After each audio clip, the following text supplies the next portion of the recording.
આજે તો રેસકોર્સમાં મારું સ્વાગત ધુવાણાથી થઈ ગયું ને આગળ જતા કોટેજા જો કે આપણને રોકી લીધા ટ્રાફિક પોલીસ વાળા.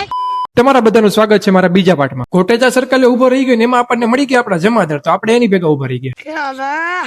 ફોનમાં ગૂગલ મેપ ખોલીને જવાનું હતું લોકેશન ઉપર, કેમ કે રસ્તો મને ખબર નહોતી. જવાનું હતું મારું સાયન્સમાં. અંદર એન્ટર થયો તો દુકાનમાં કોઈ હતું નહીં, તો પાછો થઈ ગયો રિટર્ન. ત્યાંથી સીધું જવાનું હતું ઘરે, કેમ કે બીજું કઈ સાચું એમ છે નહીં મને. બીજા દિવસે સવારે તો બધાને જય શ્રી કૃષ્ણ. સવારમાં થઈ ગયો રેડી, લાગુ છું ને એકદમ સ્માર્ટ. ભેગું થાને ભાઈ.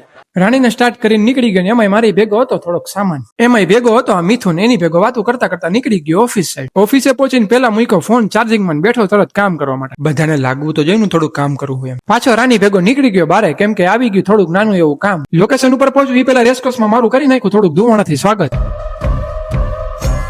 કામ કરી નાખ્યું તમામ, એટલે કામ કરી નાખ્યું પૂરું એમ. ઘરે જવા નીકળો ને ત્યાં કોક નો લણ ચાલુ રહી ગયો લાગે ભૂલથી, કેમ કે આખો રોડ થઈ ગયો તો પાણી પાણી.